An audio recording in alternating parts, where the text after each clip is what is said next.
Good afternoon and welcome to the Atlantic Council. Thank you for coming to today's event, The Blue Economy, a global agenda to explore, protect, and develop ocean resources. I'm Steve Grundman, a senior fellow in the Council's Scowcroft Center for Strategy and Security, and the producer of the Defense Industrial Policy series, of which today's event is an extension. Our purpose today is to do a little exploring and developing of our own, first into what we mean by the blue economy, and second, about its implications for both public policy and corporate strategies. To guide us on this exploration, we're very lucky to have assembled a great program of speakers. To begin, we will hear from Tim Gallaudet, who is the Assistant Secretary of Commerce for Oceans and Atmosphere and the Deputy Administrator of the National Oceanic and Atmospheric Administration, or NOAA. Following keynote remarks by Tim, he will join a panel moderated by Tatiana Der Avedissian, the Business Development Manager for the Economist's World Oceans Initiative. Joining Tim on Tatiana's panel will be John Kreider, a trustee of the Woods Hole Oceanographic Institute, and Kendra McDonald, the CEO of Canada's Ocean Supercluster. Before we launch, I'm obliged to offer some housekeeping notes. First, I would want everyone to know this entire event is public and on the record.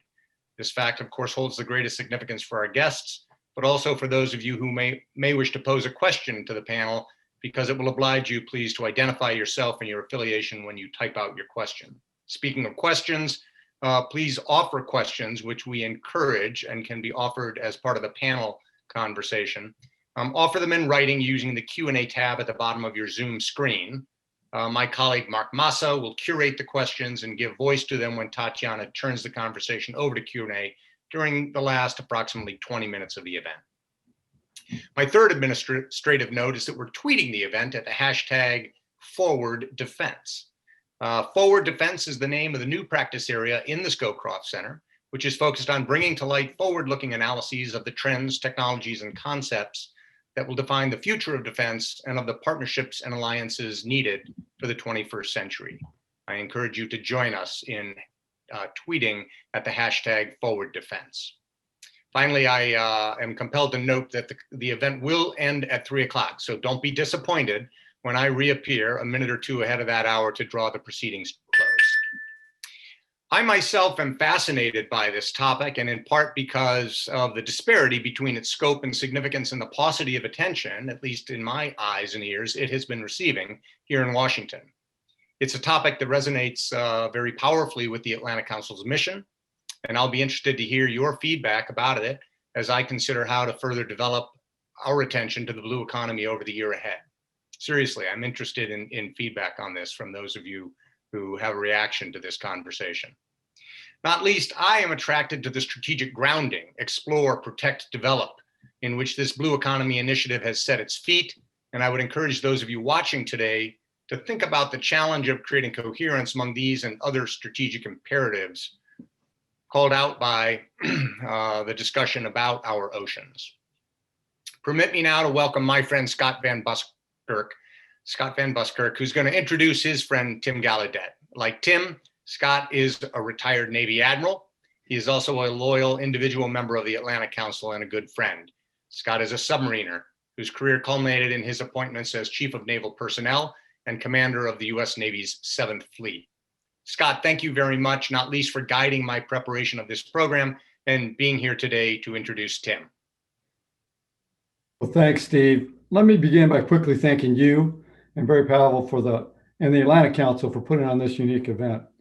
I think this is clearly a topic that deserves the Atlantic Council's attention and focus. I want to think that the audience will truly enjoy hearing about. It's my pleasure and honor today to introduce a great friend, a really true colleague and a shipmate, Rear Admiral Tim Gallaudet, as today's keynote. You know, I can't think of a more enthusiastic and passionate person, which I think you'll soon see, that is perhaps one of our nation's most uniquely qualified and experienced to articulate what the blue economy is all about, as well as all the associated issues and challenges, and specifically NOAA's role in the blue economy. From growing up on the beaches of Southern California to his oceanography degrees from both the United States Naval Academy and Scripps, including a PhD, to his operational tours during his over 3-decade naval career that culminated his reign as the oceanographer of the Navy, what I think is one of the coolest and perhaps best named positions in DoD. Through all of this, his oceanography and the oceans have been at the forefront of his life.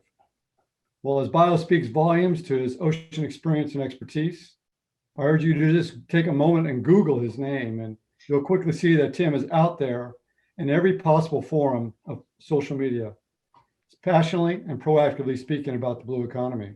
I'd say he's doing that more so than probably any other agency does in the United States government. And he's stimulating the conversation and discussion that needs to happen. In his current position as Assistant Secretary of Commerce for Oceans and Atmosphere and Deputy NOAA Administrator, and before that as Acting Undersecretary for nearly 2 years, Tim has positioned NOAA to lead the nation and the world in understanding what the blue economy is all about and how critical it is really for our future.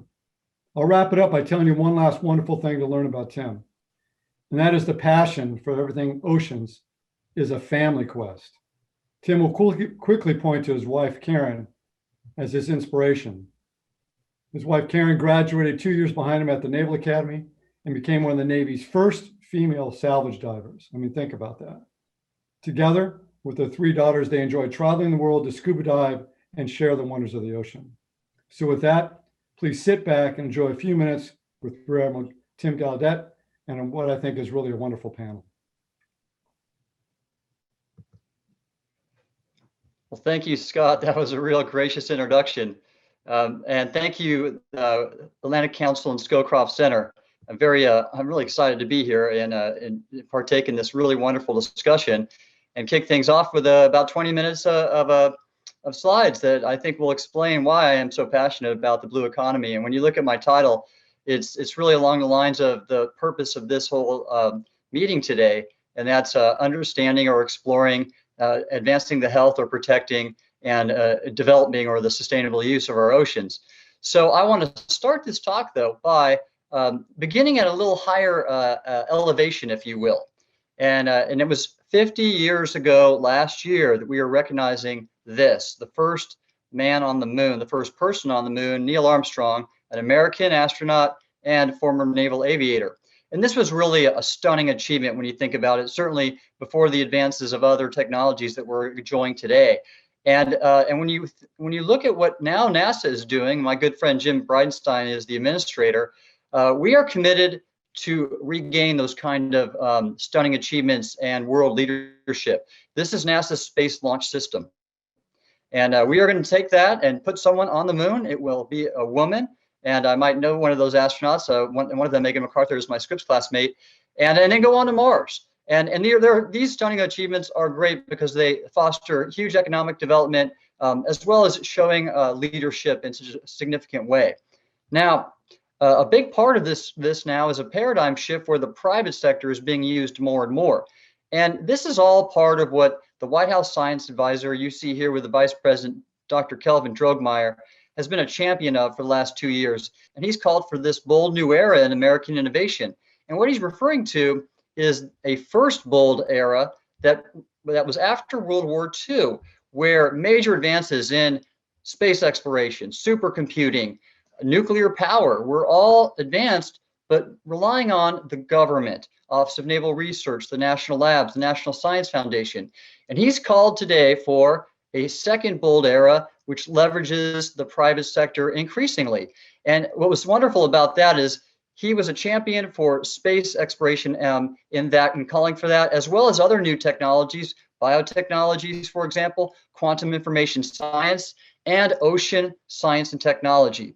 And so now we see a really wonderful thing, and it's the realization of a vision of a mentor of mine and friend. And this is America's greatest oceanographer, Dr. Walter Munk. And you see a picture of him there on the left when he was cutting his teeth in ocean science and developing the wave models that were revolutionary in nature and helping us advise safely the landings for Normandy, as well as the amphibious landings in the Pacific Islands in World War II. And he continued those great advances in ocean acoustics and other areas throughout his entire life. And what Walter was always mystified at during the space age, the second half of the 20th century, was why was our nation not paying as much attention to the inner space of our oceans, the deep sea? Well, now that time has come. And what Dr. Droegemeier championed in November of 2019 was a White House Ocean Science and Technology Partnership Summit to realize some of those advances. So what you see now today is really kind of a complementary effort of space exploration and ocean exploration. And what it's realizing now is, I think, something that was recognized as the space age in the 20th century, we'll be seeing with our blue economy efforts and other discoveries, a ocean age in this first half of the 21st century.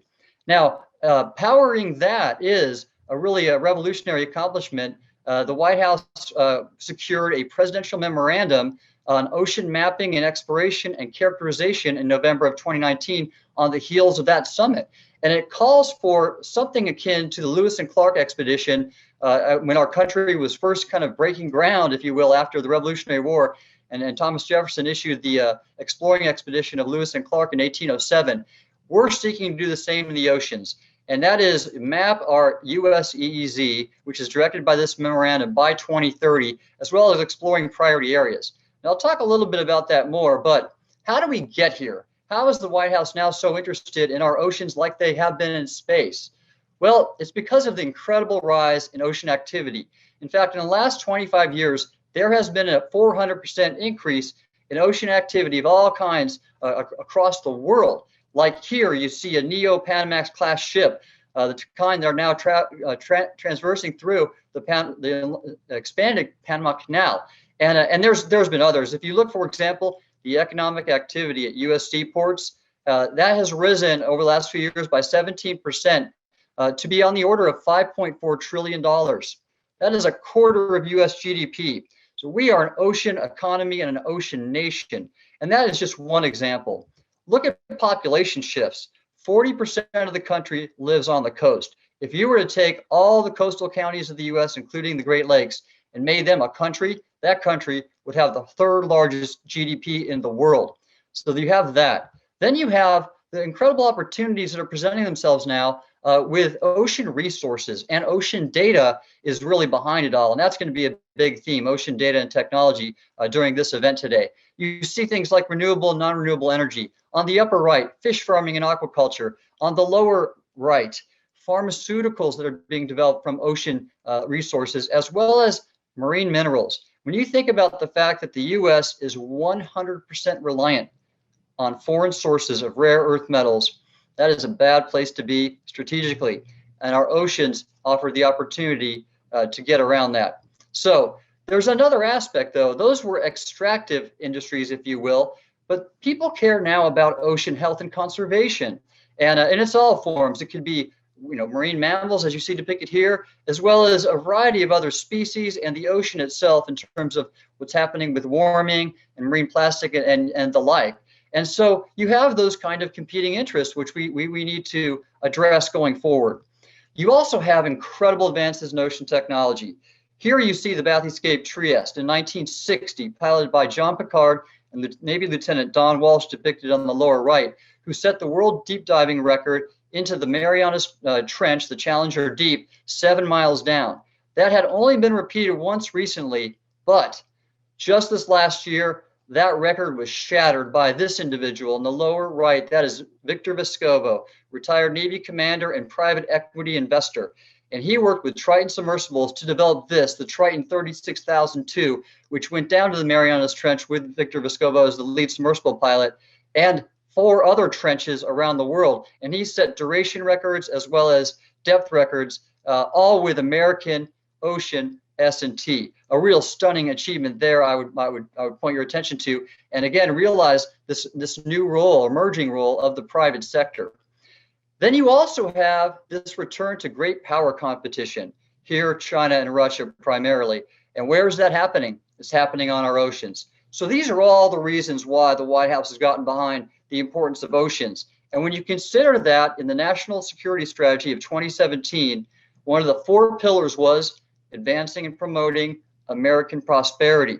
And that therefore means that our national security depends upon the blue economy. So going forward, let me tell you a bit about what my agency, NOAA, is doing to advance the American blue economy. And for those who don't know, we're a science agency in the Department of Commerce, and our kind of area that we operate is from the seafloor to the sun. And we operate 18 weather satellites, 8 supercomputers that do numerical weather modeling. And we forecast and warn for hurricanes and wildfires and severe winter weather. We have a team of 20,000 scientists and contractors. They're doing things like studying ecosystems, protecting endangered species, making nautical charts, as well as managing our fisheries. So it's a wonderful agency to work with, and we cover a lot of territory with our 16 ships and 9 aircraft. So our blue economy activities can be grouped into 5 pillars. The first is we call seafood competitiveness or fisheries. And in fact, the president signed an executive order just in May to promote seafood competitiveness and economic growth. And that's by managing our commercial fisheries with better science. Our commercial fisheries are $244 billion a year economic enterprise. And so, it's a very important part of our blue economy, and managing these well, it matters, and it makes a big contribution there. Another important part of this executive order and this overall theme or pillar is aquaculture. Our seafood imports comprise 90% of the seafood we consume.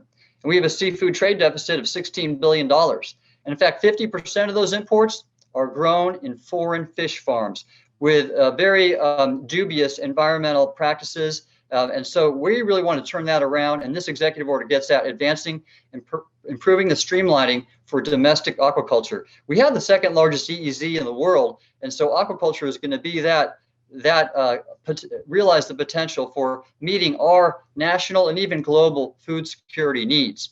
Now, hampering those efforts, however, is illegal, unreported, and unregulated fishing. And China is the main culprit here. And so we are working hard with partners to get at and enforce safe, sustainable fishing, which America is the role model for. And we're working very hard with a whole of government approach to really impact and really downscale, if you will, China's massive illegal fishing effort with its distance water fleet. And in fact, myself and my good friend Admiral Craig Fowler, here, the commander of U.S. Southern Command, just helped the Coast Guard Commandant Admiral Craig Schultz release his Coast Guard strategic outlook on this IUU fishing effort. And so really, I think important from a blue economy standpoint to ensure that we prevent and stop those activities, because they undermine the economies of our allies, small countries in the Pacific and in Latin America who depend a large way on their local and artisanal fisheries, and countries like China and other illegal fishers are affecting that. Now, another pillar is tourism and recreation. And yes, that is a picture of me again. You can tell I love my job. And I'm at Thunder Bay National Marine Sanctuary in Lake Huron. This is one of 14 of our national marine sanctuaries or underwater parks. And together, just that small system contributes $8 billion to the outdoor tourism and recreation economy of our nation. So this is an important aspect to consider going forward. And although you see here a shipwreck in the background, some of the other things we preserve and promote are humpback whales, coral reefs, kelp forests, and making those all accessible to the public for promoting natural resource conservation as well as STEM education and outreach. Here's another photo from one of our sanctuaries, and it's our newest. And yes, that's me again, and that is my youngest daughter. And Scott talked about my family being enthusiastic about our blue economy pursuits together. And we're about to go on a kayaking trip around the new Mallows Bay National Marine Sanctuary on the Potomac River. And it too is a shipwreck sanctuary, as you can see from an aerial photo on the right here. And what's important about these shipwrecks, not only are they maritime heritage and cultural resources, they provide habitat for wildlife. And so you can see herons and egrets and ospreys nesting in the foliage growing on these structures. So there's a really neat win-win in terms of conservation and history here. Now, another element of tourism and recreation, which is really important, is depicted here. And this is not a picture of me this time. I wish it was, but what we're seeing here is trash, ocean trash and plastics, a big impact on wildlife, on people, and on economies. If you look at this study here, we just took 4 areas of the country and assessed the impact of either removing all the marine debris or litter in the coastal areas here, or doubling it. What would be the impacts? And you're seeing hundreds of millions of dollars and thousands of jobs would be affected. For the better if we eliminated trash in the oceans and coasts, and for the worse, of course, if we doubled it. So this is a powerful depiction of the importance of cleaning up marine litter and debris in support of our blue economy. Now, also what's important to recognize about marine litter and debris is that most of the sources are not within the US or within North America. They are in Asia, in these major rivers. And again, China is the #1 culprit. So getting at the waste management capacity in these nations is critical. And we did that in a big way in 2018, where we signed this act, the Save Our Seas Act, which promotes building waste management capacity and removal activities with our partners in Asia, as well as those domestically. And then we advanced it just this year by developing a federal strategy, which just released in October with the Environmental Protection Agency and USAID and others, to get at a whole of government approach to clean up our oceans. And it's a really, I think, terrific development. And I wanted to show you this slide here because I think there are opportunities in the blue economy as our nation goes forward in terms of really promoting unity. And there's a lot of I think we're in a fractious time politically, and as we move forward, I think there's great opportunity from our oceans and the blue economy to find common ground. And we did that here because you see Senators Whitehouse and Senator Sullivan together with the President and the Commerce Secretary and me signing this important act. So there is ripe opportunity in our blue economy to bring our nation together as well as our allies. So another aspect of tourism and recreation is recreational fishing. And this is my oldest daughter. You know, of course, I can't have had one picture of one and not a picture of another. And we were fishing in Florida just a few months ago. And recreational fishing is really a big blue economy effort. It amounts to 500,000 jobs in the US, as well as nearly $100 billion of economic impact annually. So we have a lot there, and it's also just a great pastime. Then you also have coral reefs, which are really important for tourism and recreation. And I couldn't stop there. That's my middle daughter. So now I've gotten all three in the picture, and we were diving in the Caribbean here. And coral reefs are great for a tourism and recreation standpoint. And by the way, Scott was gracious to talk about my wife, who I'm so proud of. She's in the far right there in the middle, providing that overwatch that only a Navy salvage diver could do. And but the corals are important from this standpoint. They're also important from the coastal resilience standpoint. And that's our third pillar of our blue economy work.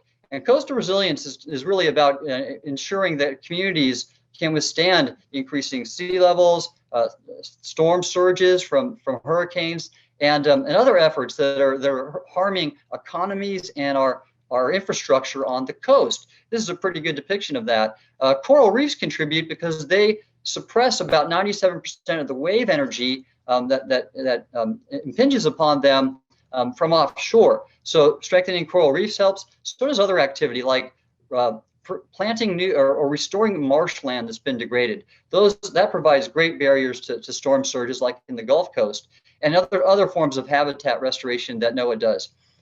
Also, we're talking about something we've all been paying attention to, and that is weather forecasting. Weather forecasting is critical to disaster preparedness, which is an important element of coastal resilience. And you can see here, one of our main priorities has been improving our weather model, and we did pretty well here for Hurricane Laura and the storms that have succeeded Laura. And this I'm pretty proud of, because look at this, 3 days in advance being less than a mile off in terms of our predicted landfall location. That helps emergency managers evacuate people on time, saves lives, and allows for rebuilding immediately after. Now, another important pillar is our marine transportation pillar. So marine transportation is something we're supporting. As I mentioned, our U.S. seaports are growing in volume, and this is really the lifeblood of our new economy as we seek to recover in the wake of the pandemic, which is not abating soon. So, but keeping our seaports open is going to allow us to recover when we can.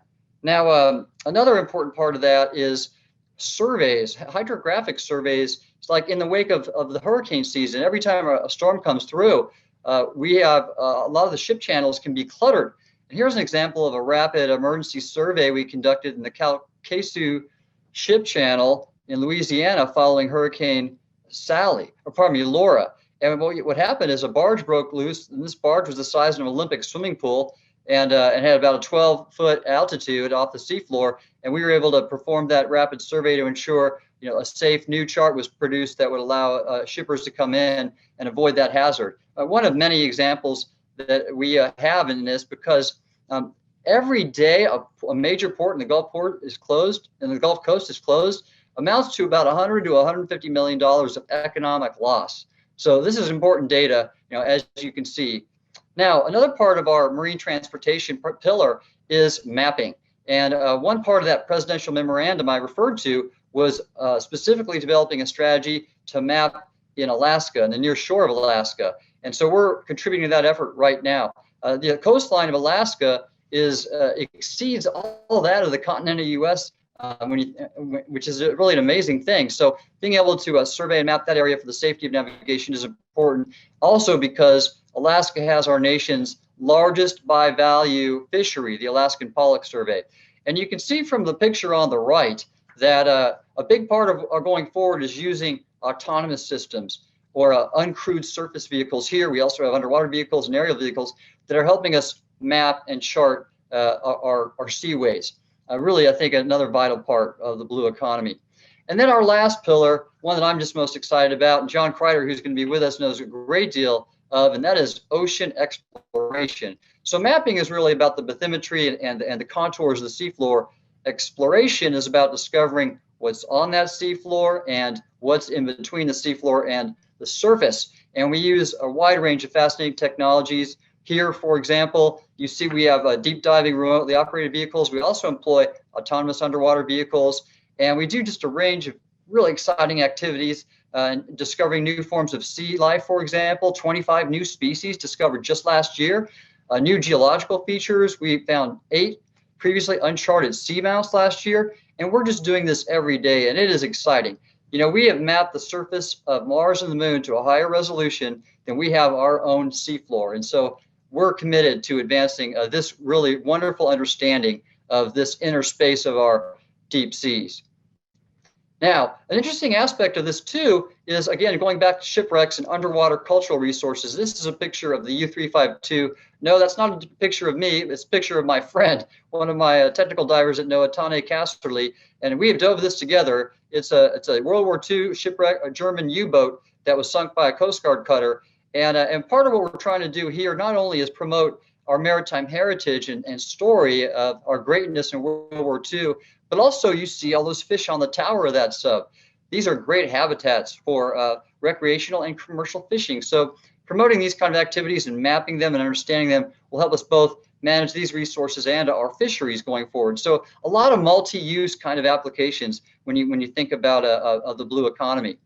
And then last piece of ocean exploration is something we call telepresence. And that is connecting to science centers and labs and live streaming what we find continuously.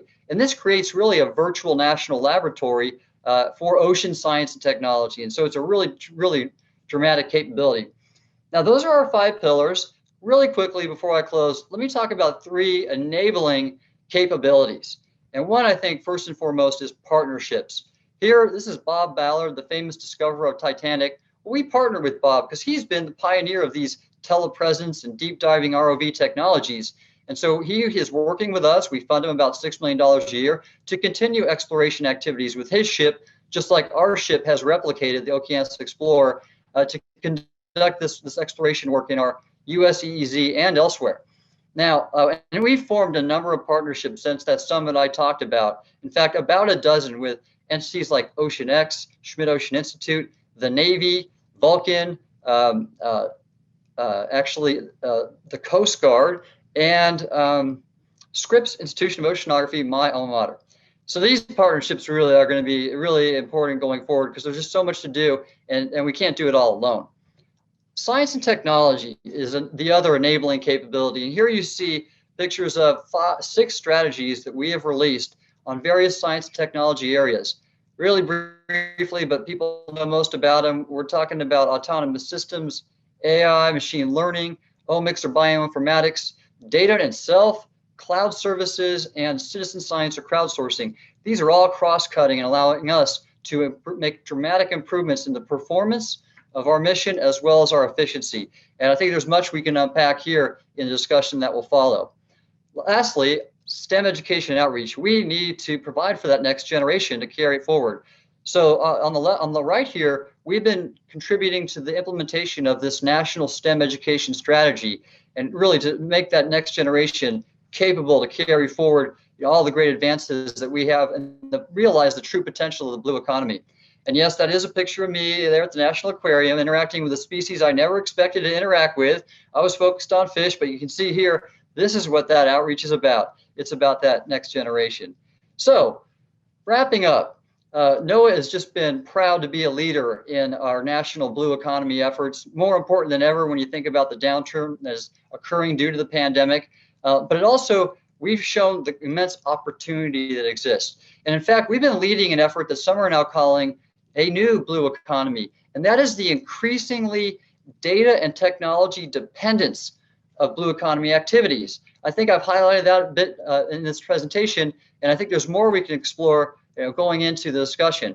But thank you for having me, Steve, and the Atlantic Council and Scowcroft Center. This has just been a real delight to be with you, and I'm really looking forward to going forward in the next few minutes to share what we can do better together.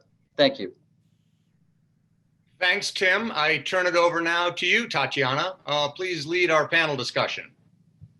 Thank you, Steve. Hi, everyone. I work for the Economist World Ocean Initiative. I lead the commercial development of this mission-driven project. I'm a communication specialist and have previously worked for The Spectator and The Guardian. A little bit about the World Ocean Initiative. This is part of the Economist Group. We imagine an ocean in robust health with a vital economy. We run a year-round and project and host content online about what is going on in the blue economy and run our flagship annual World Ocean Summit. We foster a global conversation on the greatest challenges facing the seas, inspiring bold thinking, new partnerships, and the most effective action to build a sustainable ocean economy. As thought leaders and conveners, we have a unique place in the wider ocean dialogue.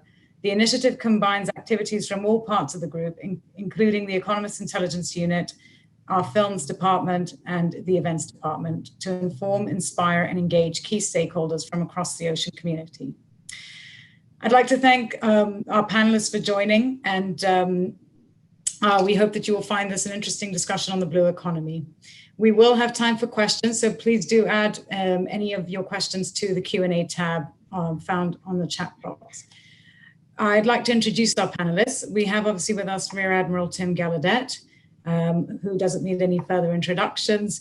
We've got Kendra McDonald from Canada's Ocean Super Cluster. She is the Chief Executive of the organization, and John Kreider, who is a trustee of the Woods Hole Oceanographic Institution, former member, Ocean Exploration Advisory Board of NOAA, the US Department of Commerce.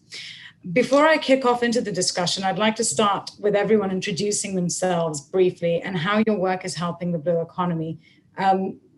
Admiral, as you've just given a wonderful presentation, I'm going to allow you to skip unless you'd like to add any further comments.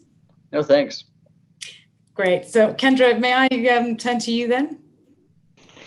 Sure. So first of all, it's a pleasure to be with you this afternoon and share a little bit about the Canadian supercluster story. So we're one of 5 superclusters, and this is part of the Innovation Supercluster Initiative, and we're about halfway through our initial 5-year mandate.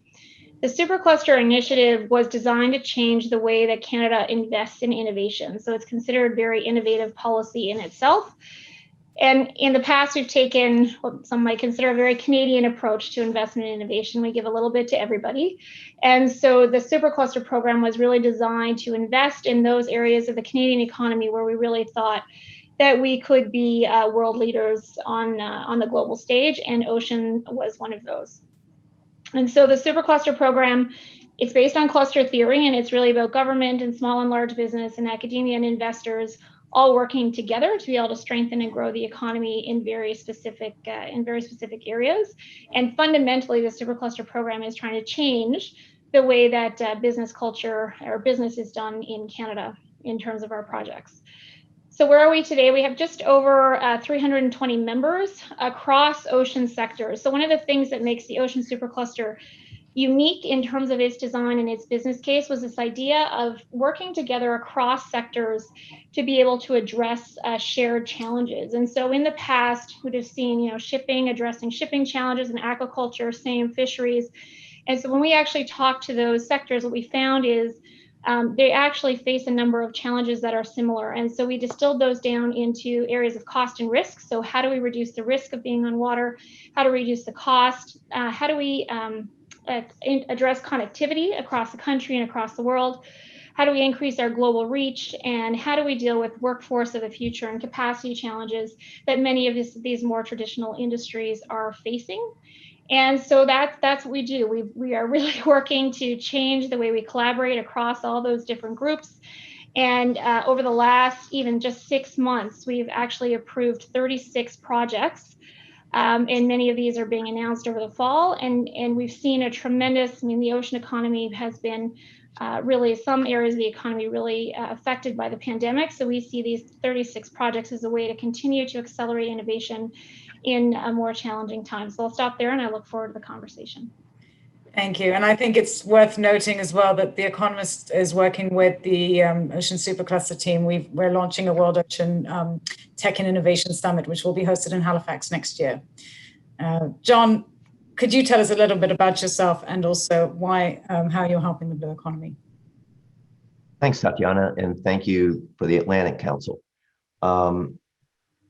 Through 2018, I was the Senior Vice President of Advanced Technologies at Oceaneering International and had P&L responsibility for all the non-oil field business, which include manned and unmanned systems in undersea, space, and land for both government and commercial customers.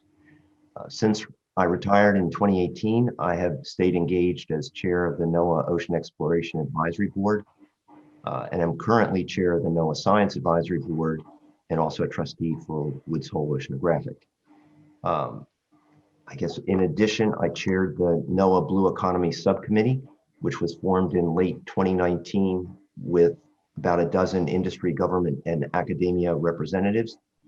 We did an interim report in June of 2020 with some recommendations about doubling the blue economy in the next decade. As to the blue economy and ocean itself, I'm actually very excited to be engaged with this. I think one of the key things, as Steve said in his introduction, is a lot of people just don't see the ocean as a tier 1 priority. And yet it is truly critical to our way of life and security in all regards, whether it's national security, economic security, energy, food, and in particular, environmental. And we just don't understand. Changes are happening more rapidly than expected, but I will say our pace to make changes and take action is slower than it should be. The key to the blue economy is they talk about sustainable development, which means somehow balancing economic development with environmental concerns. And I think the key thing is, however many people we have on this phone call today, if you ask them what that meant, you would get a different definition of what that balance of sustainable and a sustainable development means. So with today's science and technology, there are just lots of opportunities to collect more data, to learn more about the ocean. And as Tim Gaudet mentioned, partnerships are just critical. There is going to be competition for use of the ocean, and it's going to take partnerships among the private sector, academia, and public sector in order to really understand the ocean and make good policy decisions. So I think I will stop there and turn it back over to Tatiana. Thank you, John. I think you've set it up really well for my question, which is going to be actually, and Admiral, you talked about this in your presentation, which is, why is this important to national policy? You talked a little bit about the role of the emerging role of China and Russia, but also the importance of mineral extraction and so on. So, but can we talk a little bit about the blue economy and its value? I'll start with you, Admiral, and then move on to Kendra and then to John. Sure, Tatiana. Well, yes, the value, if you look at, for example, I gave too many of them, actually. I thought I went a little over, but there are so many aspects that our national security and prosperity depend upon. So it's food security, for example, it's national security. And of course, the just the prosperity angle through shipping and transportation. But then there's this natural security aspect, which I think increasingly we realize, and as John mentioned through sustainable development goals, we need to pay attention to. And then, in fact, that's something is I think the illegal fishing area, it highlights so well, because China has depleted all of their fisheries, and therefore their distant water fleet is coming out to basically ravage everybody else's, and that's a problem. We, the United States, and our Canadian partners are gold standards in the world for sustainable fisheries management. I mean, the U.S., for example, has recovered 47 stocks since 2000, and we have we're about 91% of our stocks are not overfished. So that's where we should be, and we're able to sustain that because of good management and science. And that's something we should be promoting around the world, and that therefore the focus of our IUUF engagement. And I'll just leave it there. Kendra? Yeah, so I mean, I think similar. So Tim made the comment that the U.S. is an ocean nation. Canada similarly is an ocean nation in terms of touching on the Pacific and the Atlantic and the Arctic. And so, the problems of the world and anything that happens that impacts those oceans, and I would say that the whole system affects us. Canada is also one of the only net exporters of food. So in terms of aquaculture being part of not only the solution to our own food security from a Canadian perspective, but we have a real opportunity to be part of that solution for the world, which is incredibly exciting. And similarly, when you look at sustainability, every second breath we take is from the ocean. And so we really need to pay attention to what we're doing and how we're doing it. If we're going to significantly increase the activity on the ocean, we need to be very aware about how we do that so we don't put the ocean under more stress. Thank you. John? Thank you. I guess the first thing I would say is the ocean is a really complex natural system. There are lots of inputs, there are nonlinear interactions, it's constantly changing and adapting. And understanding it really takes a holistic view of the ocean and the atmosphere. You just can't understand it by looking through a narrow lens focus, which is frankly what we are taught to do in business. It's what we're taught to do in science. It's well, go see somebody else. That's not my job. I'm an expert in this. And understanding the ocean is different in my mind. It's not just a physical oceanographer. It's not just oceanographers. It's not even just scientists. It's so many people involved, and trying to understand all those impacts is huge. I think there was actually a question about renewables, and with respect to energy, which is a large part of the blue economy with offshore oil and gas and renewables. Goldman Sachs predicts that investing in renewables is going to exceed investing in oil and gas exploration and production in 2021. Let me repeat that. Not next decade, next year. The investment in renewables is supposed to be higher than in oil and gas exploration and production. And there is just a huge potential, and it requires some balance for renewables, renewable energy in the ocean, because it's in the early stages of power generation, storage, transmission, the infrastructure, all of that. So it's absolutely critical. Different people have different perspectives, and understanding it requires multidisciplinary approaches.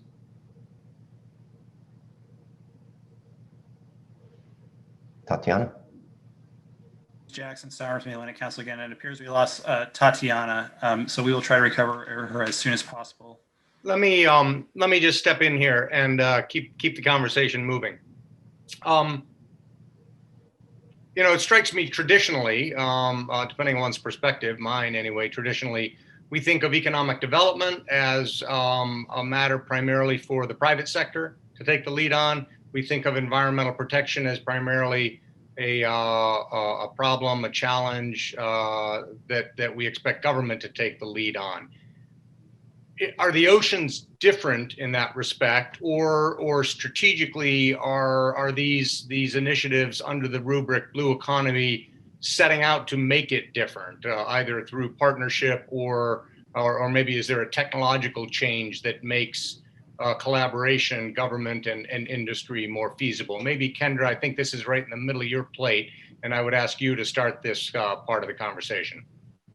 Yes, I mean, I think there is a general expectation today in terms of when we look at corporate responsibility that whatever you are developing, you also need to take into consideration the impact. So if I think about, very much in terms of ocean, there is a high expectation that any of our projects, which are industry led, are not going to do harm. And so I think that is a pervasive higher standard, and probably no less impactful, but probably even more impactful given the amount of strain that we've seen on the ocean and its connection to climate change and weather patterns and all those different impacts. So I think that we don't, and in Canada, it's interesting, we have the ocean supercluster and then we have the ocean protection plan. And so it kind of sends the message that you've got those that do business in the ocean and those that deal with protection, but they're very much intertwined. And we're seeing more and more solutions that are innovative in terms of whether it's plastic and reuse and those types of solutions that actually have an economic return in terms of return on investment. And similarly, we see lots of businesses that are trying to figure out a way to be able to give back. So I think just that whole corporate responsibility journey that we're on is very timely in terms of its connection to the ocean economy. Tatiana, I stepped forward to help you out while your internet connection was off. Let's come back around on my question to Tim. You're in the Commerce Department, Commerce. You're not in the Environmental Protection Agency, yet you talked a lot about the need for the blue economy, the government's own approach to developing the blue economy, having an economic awareness and economic protection element to it. Yeah, Steve, thank you. In fact, Kendra answered this beautifully in terms of this intertwining of different sectors and traditional lanes, if you will. And it all really hinges on the partnerships aspect that I talked to and then John piled in on. And I'll give you two good examples. So when you said, okay, traditionally the government's involved with economic development potentially, or pardon me, management and conservation, while as the private sector is involved with economic development. So one example where they're mixing it up, if you will, is our partnership with the National Fish and Wildlife Foundation, where we provide grant funding and they match it for things like coastal resilience restoration work and marine debris removal and prevention. And then similarly, where we manage our nation's fisheries and set fisheries catch limits, we are increasingly dependent upon fishermen to provide us their data. And they are willingly acting as citizen scientists to provide us their catch data to help better inform things like species abundance estimates and distribution that go into our fishery management decisions. So there is this really interesting interconnectedness and mixing of various sectors now in a way that I think is helping us do much more better together. John, and then I'll step aside, Tatiana. John, do you have some thoughts on this collaboration partnership that's needed between government and industry in respect to the blue economy? Let me just add on. I think obviously for industry and corporations, they're there to make a profit. However, the ESG criteria that you're seeing just so much more of is having a huge impact in terms of cost of capital and how capital gets allocated for major projects within industry. I think the lines are blurred right now in a good way over S&T innovation. The government does some, but a lot of it comes from industry. Just one example is data as a service. And I think the last point, the role of philanthropists in this is increasing. Admiral Gallaudet mentioned a number of partnerships that they have with philanthropists. I would mention one other one, which is the Ocean Twilight Zone project, funded by some philanthropists and funding Woods Hole to do work in the Twilight Zone, which is ocean depths from 200 to 1,000 meters. And that area of the ocean is just critical in terms of absorbing carbon, so in the carbon cycle, and also for biology and marine food webs. And we really have not understood it well. So those kind of projects which are focused on understanding and exploring so that we can better have policy and manage the resources there are critical. Thank you, John. Following in from that question, I mean, obviously, and this was discussed earlier, that most of the ocean remains unexplored despite a number of new initiatives, and it is massively underfunded, as noted earlier as well. So, you know, how can we develop these different sectors within the blue economy and also help us monitor the health of our oceans better? I'll let you follow on, and then Admiral and Kendra, if you could sort of add your own comments as well. Okay. Let me hit, I think one of the key things is embracing technology of the 21st century to collect data, to analyze it, and to make it available.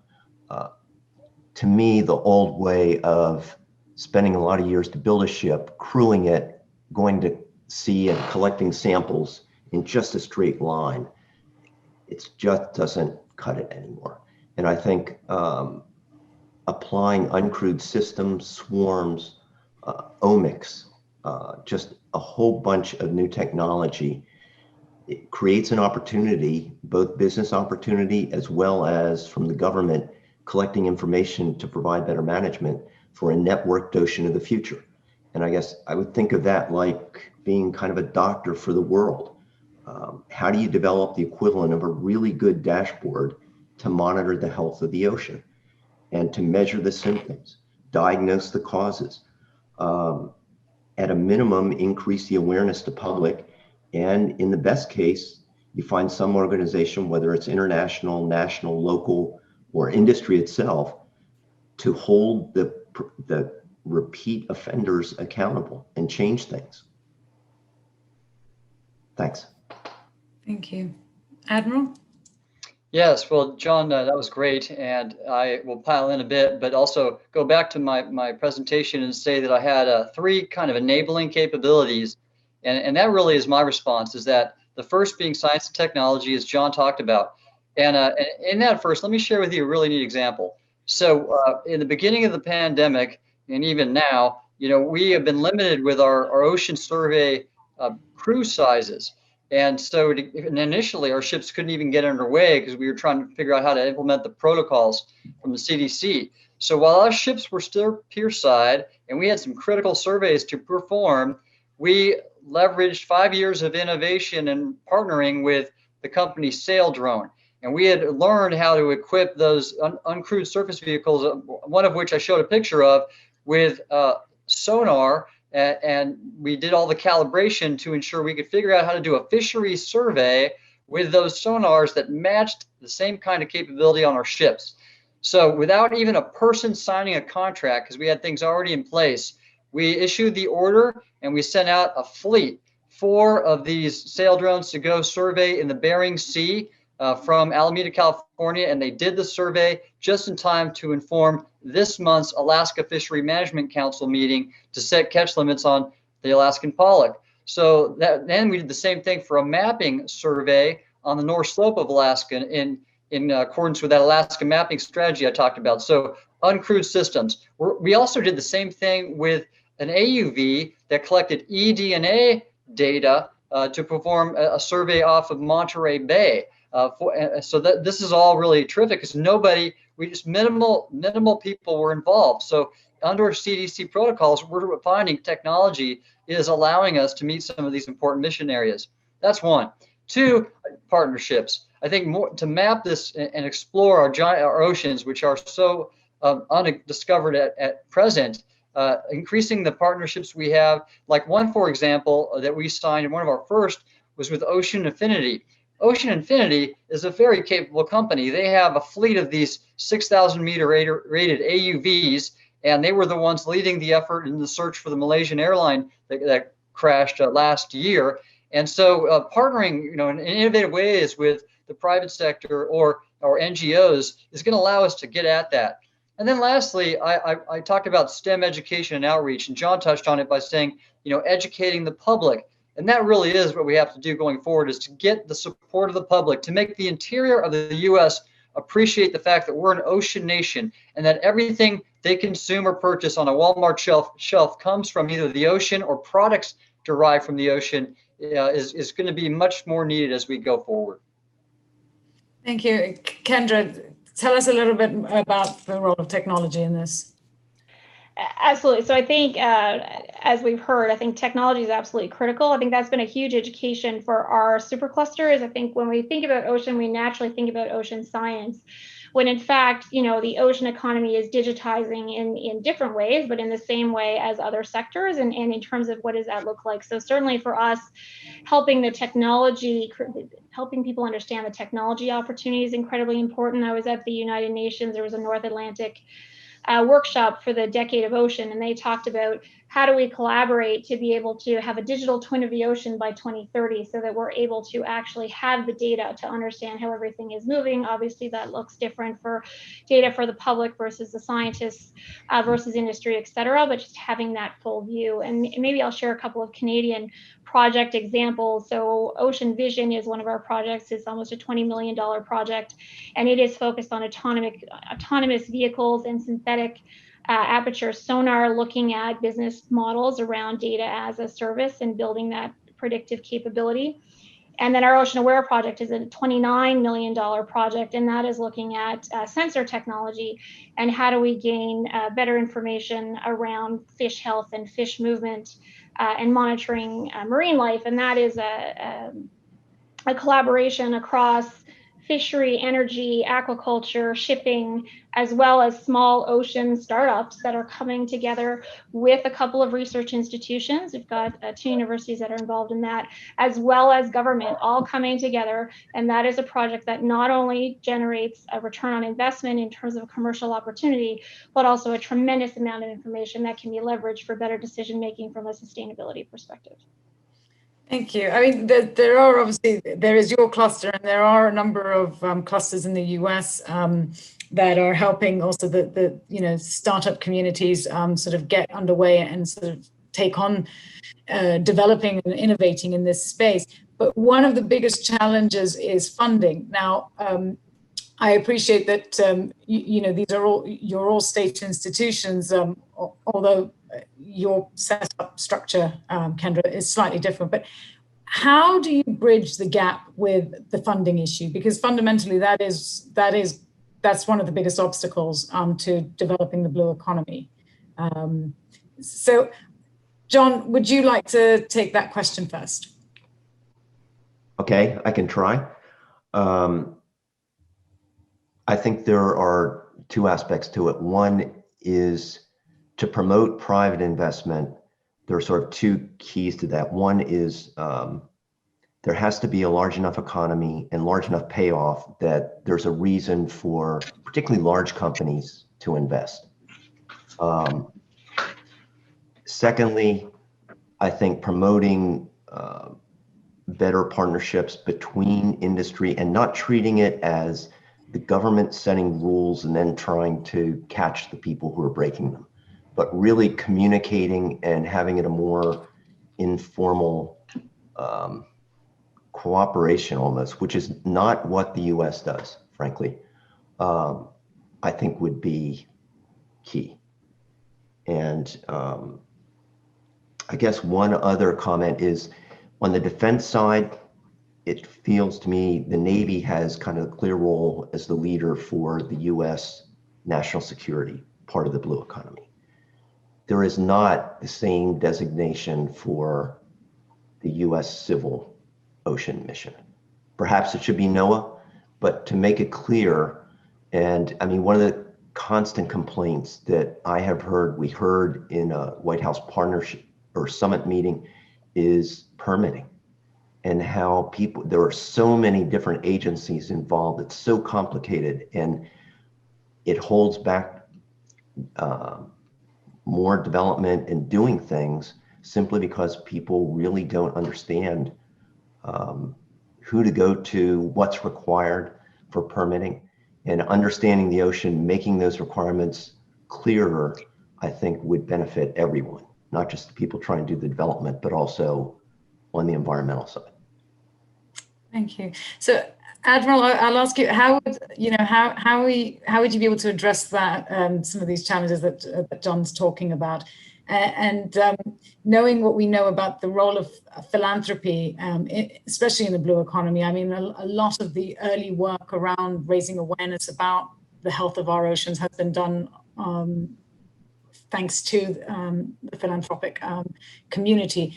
But there is a need for some serious funding, and so how do you open this up to the private sector? What would how can the government sort of entice them to come in and invest heavily, as they've done, like in space exploration, for example?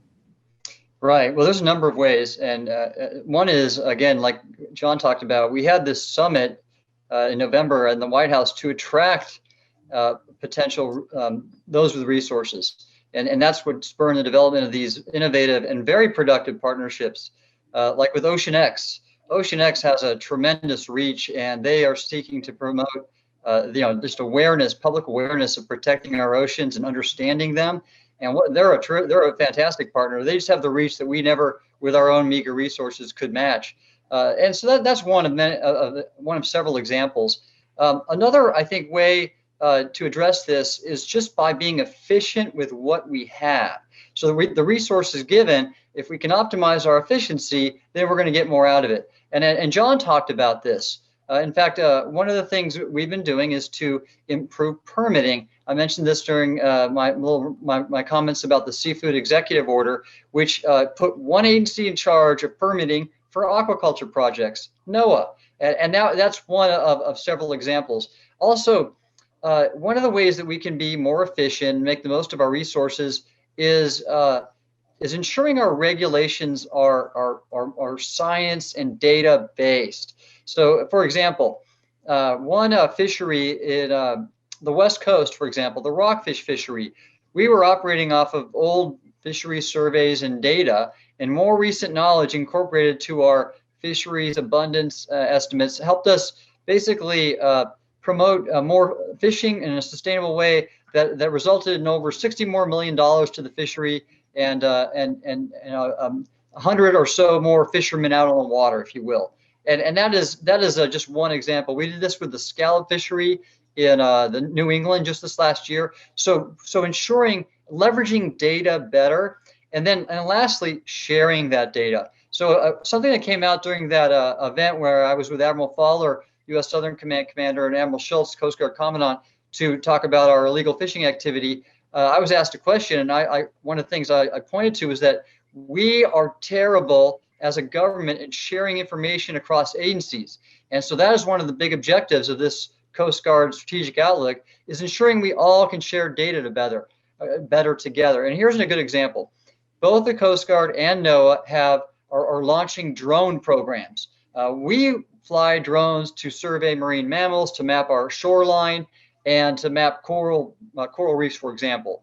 The Coast Guard is flying drones to find bad guys. And so why not share the data? If there's some bad guys in my drone imagery, I can share that with the Coast Guard. And if they see whales in theirs, so on and so forth. And that's what we're working to do, is to build those data sharing mechanisms and infrastructure, as well as sharing platforms. Why do we, if we're out working together to clean up oil spills, have to have disparate information sources? We can use each other's platforms and achieve what they call interoperability, as well as integration of the data. So those are just some examples. Thank you. Kendra. Yeah, so from a Canadian perspective, the supercluster program itself is designed to attract industry investment. So it's about government dollars going where industry is willing to invest. And then at the same time, from an industry perspective, that helps them reduce the risk because they are basically getting a match from government in terms of where they want to invest. So that's part of it. I think just picking up on a couple of the other comments, I think from an efficiency perspective, when you look at ocean in Canada, we're in over half a dozen federal departments, we're in half a dozen provinces across several departments. And so there is potential duplication in terms of just a lack of awareness of what's happening. One of the early things that we put in place was an ocean asset map. So now you can go on our website and you can see different organizations across Canada. There's well over 3,000 of them. And so now you have a better opportunity to be able to reach out and just know what we know, so we can build on top of that rather than duplicating the same effort. Because I do think there definitely is some of that. And I think the sharing data is another big piece. There's all kinds of disparate data sets all over the place. So we have our Canadian Integrated Ocean Observation System, CUS, and they're looking at being a repository for data for Canada. So we're looking with our projects, how do we feed into that existing repository versus creating yet another repository of data to try to interact with. So. And how much is COVID-19 impacting the blue economy? I know, obviously we know that tourism has been massively affected. The shipping industry hasn't actually been as affected as was estimated in the beginning. So, and how are you both tackling this? Kendra, I'll let you answer first.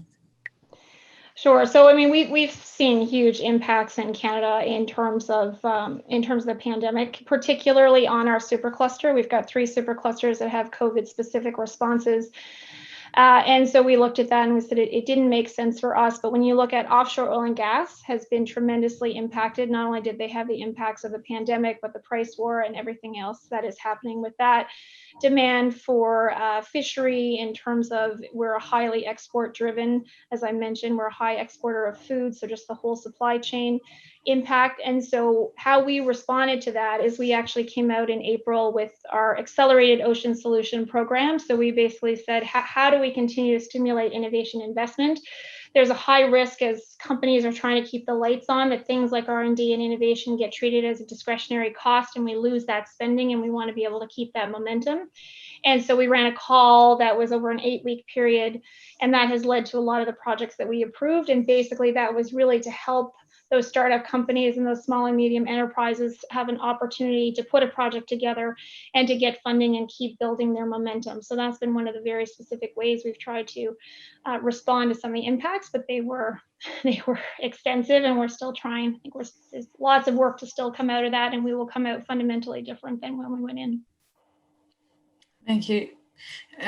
Admiral, can you tell us a little bit about how COVID has impacted? I know you've alluded to it a little bit. Yes, Tatiana, thank you. Right, and same with Kendra, we've seen some significant impacts all across every sector. And so like the cruise industry is really suffering.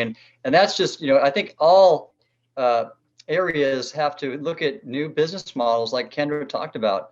And that's why the technology examples I share with you are something that we focused on. In fact, I've written an article with some of my teammates about this, about how seagoing ocean science, and that's what we are as an agency. We are a science agency that informs and supports blue economy activity. That seagoing ocean science is fundamentally changing, and that leveraging the technologies of autonomous systems or drones, artificial intelligence, which is allowing us to automate things with less people, telepresence, I talked about that too, about live streaming the data to labs and science centers to perform that science in partnership and reduce, again, the in situ on-scene footprint. And the other activity that I think we're going to see more and more of is this omics area. Now, here, omics is a kind of umbrella term for metabolomics, genomics, genetics, epigenetics, and all these microbiological big data disciplines. And what eDNA, environmental DNA, is the one example of how that can be so powerful.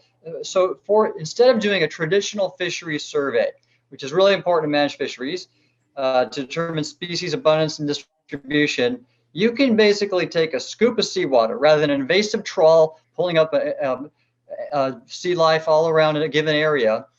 And by doing various analyses of the DNA constituents, you can determine what's there in the water and how much of it approximately. And we're advancing the capability to do it. It involves a ton of machine learning processing. But think about that. We've demonstrated this capability. We're advancing it. And now we don't have to take a whole ship with a lot of people and put them in harm's way. We can send in an AUV with these type of samplers, come back, have a very few people process this in the lab, and there you have it. They have the critical information you need to manage that fishery or fisheries. So I think more and more we just have to think and be innovative about how various sectors have to transform. And again, I think automation, artificial intelligence, and other types of technologies are going to be the key.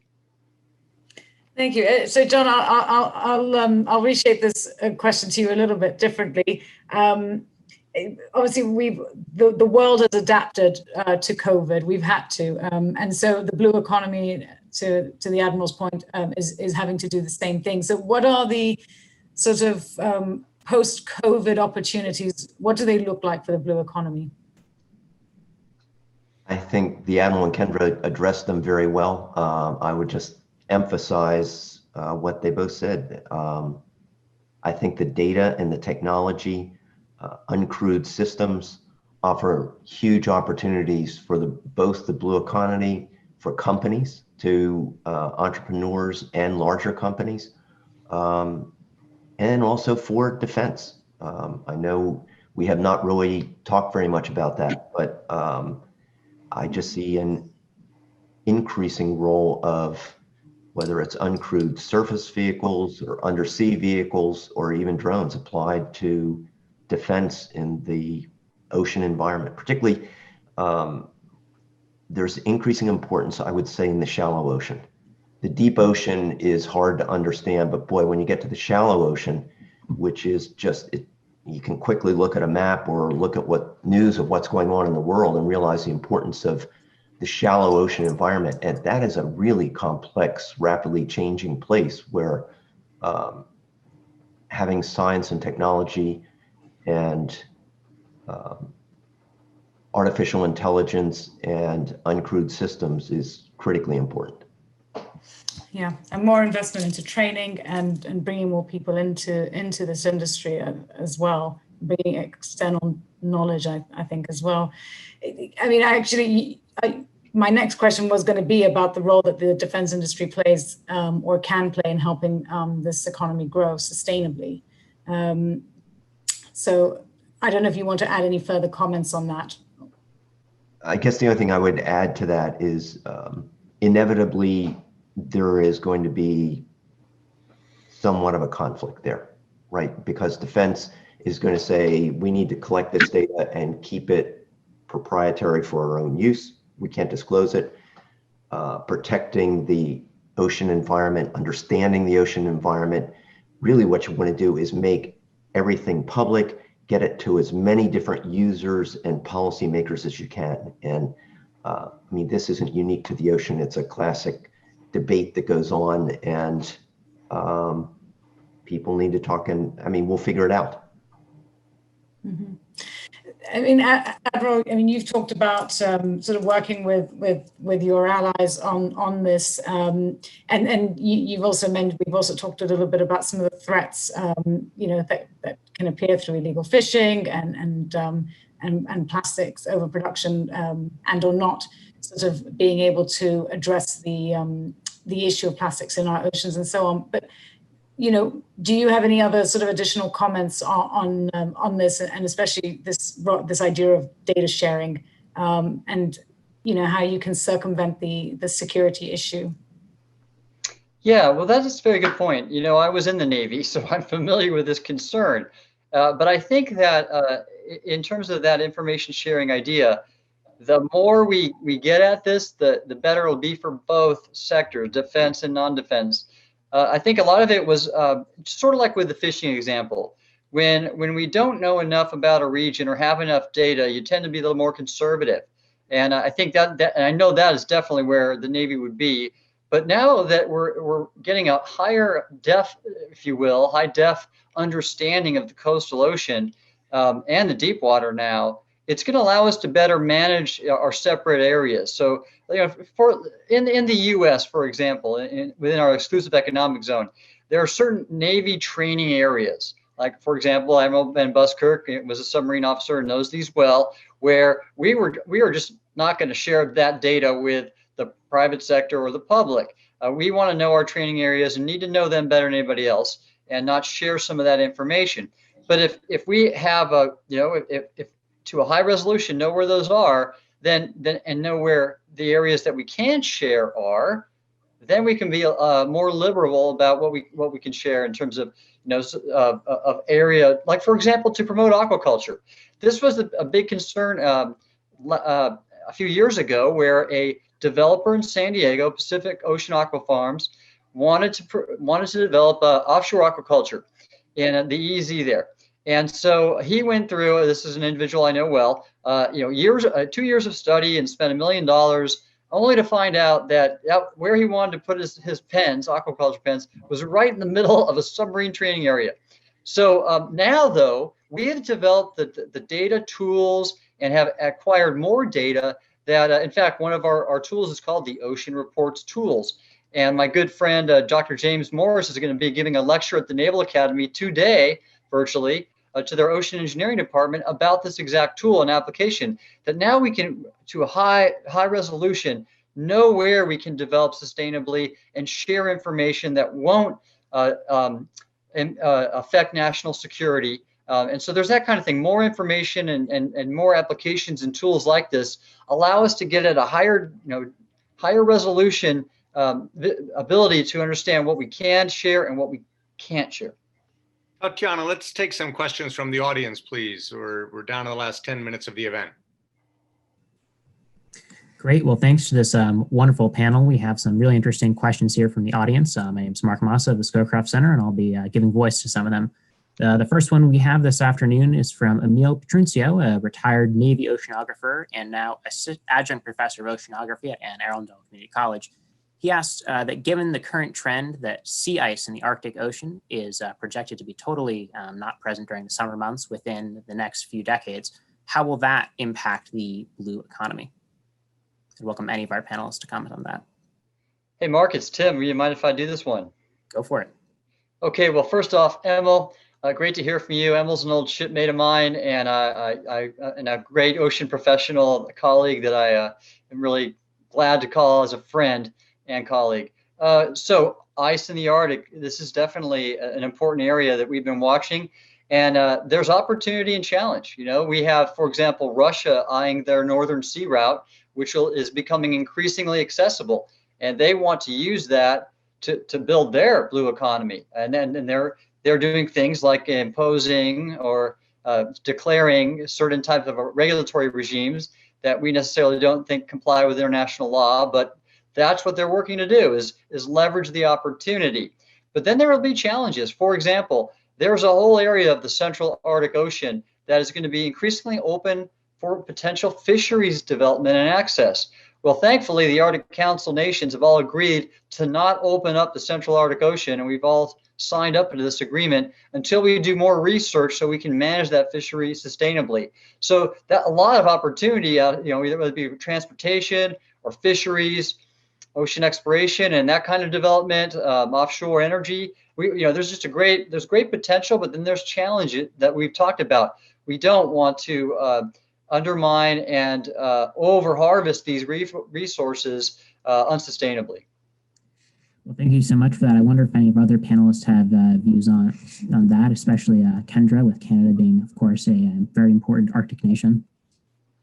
Yeah, maybe just to add one comment. I was up in the Arctic last year, and there was a lot of commentary on just the increased traffic, the increased number of cruise ships, the worries around invasive species. And a particular issue is around emergency response. So they had a cruise ship, for example, get into trouble, and the response teams are coming from hours and hours away. So as we are increasing the volume of traffic and thinking about all of the environmental impacts of that, there's also the real safety concerns in terms of doing business in the Arctic. It's newer to many of these organizations that are going up there.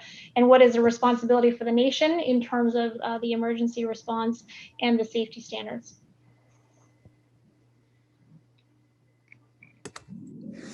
Okay, unless any of our other panelists want to comment on that, we'll move on to another audience question.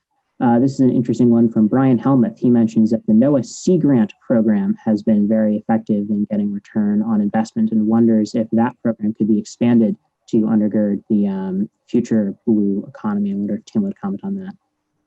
I'd gladly comment on that, since that Sea Grant program is funded by my agency, Mark.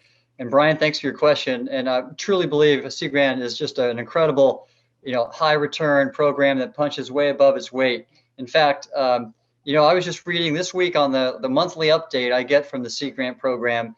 And during the pandemic, because of the economic downturn it's created for coastal communities, we've really flooded the amount of aquaculture support we're providing. In fact, I looked at 25 separate Sea Grant programs from all coastal counties, or coastal states, pardon me, and territories that are supporting various aquaculture research and development activities for that purpose. So it's a very agile program.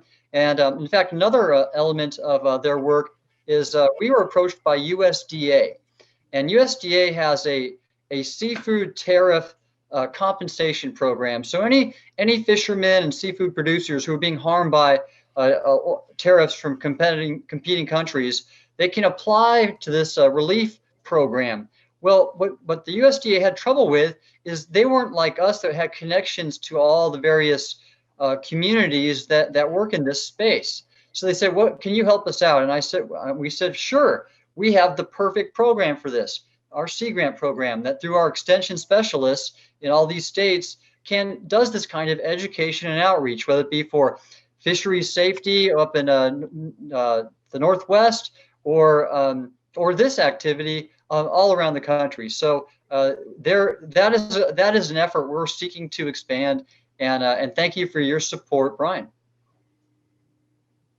Great. We have an additional question from the audience, given the developments over this weekend, where we have President-elect Biden. How do we think the blue economy is going to progress under a Biden administration? This question coming from John White. I'll answer if you'd like to pass on that one, then we can have any of our other panelists. No, I can do this. So John White is my good friend, former oceanographer of the Navy. I followed in his footsteps. And thanks for tuning in, John.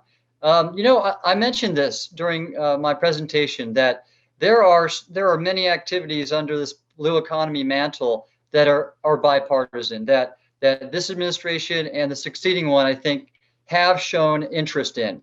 And certainly I talked about marine plastics and the economic impact there. That is just but one. I actually believe also and hope that aquaculture will also be supported by the following administration, because we've seen bipartisan support on the Hill and around the country, because it's good for our economy, it's good for food security, it's good for human health when you look at that. So I think there's a wide range of activities. In fact, of the 5 pillars I talked about, coastal resilience, seafood, ocean exploration, tourism and recreation, all of those have a wide bipartisan support. So I think we have opportunity here, John. If I could perhaps just pile onto that, I think the ocean to me is something that you just don't hear anybody say, "Oh, that's not important. We don't care about the ocean. Who cares if it gets hotter and more acidic and the fish die?" And so, I mean, you just don't hear that. So I would hope that some of these efforts that have started recently would continue regardless, of the new administration. I would also hope that the U.S. steps up a little more engaging with global partners, because so many of the problems that we face are global ocean problems. And yes, the US EEZ is important and we need to solve some things here, but we also need to engage and take more of a leadership position, in my opinion, on an international front. So Kendra and Tatiana, allow me to give you an opportunity to say a final word, if not on that question, then just more generally looking ahead into 2021. What's a key item or two on your agenda, Kendra's, and then we'll close with Tatiana. Yeah, so perhaps one of the topics we haven't really touched on is just inclusiveness. So inclusiveness of our ocean economy is certainly one of the focuses from a Canadian perspective, whether it's Indigenous, we were talking about the Arctic and the importance of engaging with Indigenous communities, whether it's women and increasing the number of women. When I look at women in ocean and women in tech, they both are challenged. So how do we address that challenge together? Mm-hmm. So I think that is raising in priority and will continue to be focused over the coming couple of years. Thank you. And Tatiana, what's near the top of your agenda for the year ahead? I think for us, for the Economist Group's World Ocean Initiative, it's really looking at this issue of data. It's looking at coastal infrastructure and plastics as well. We'll be launching very soon some really exciting initiatives. And also we've just published a report on the future of the blue energy market as well. Well, thank you. I hope those of you watching have noticed that my colleague Mark Massa, nice job, Mark, has been salting your chat box with links to many of the various reports that the panel has made reference to. If you hadn't noticed that, you might want to scroll down there before we close here and grab one or two that interest you especially. Well, my last job is to thank this terrific panel. Tatiana, thank you especially for moderating it. Kendra, John, and of course not least, and for adding keynote remarks at the beginning, Admiral Tim Gallaudet. I think the conversation, at least to my eyes and ears, has ratified the idea I have that this is a rich topic with lots of interesting dimensions, and one still relatively, somewhat like the ocean, John, itself, relatively not well understood. It's a rich, complex topic that I hope and plan here at the Atlantic Council to continue developing over the next year. This conversation has given me further impetus to do so. Thanks all of you for watching very much. Stay tuned and have a great day.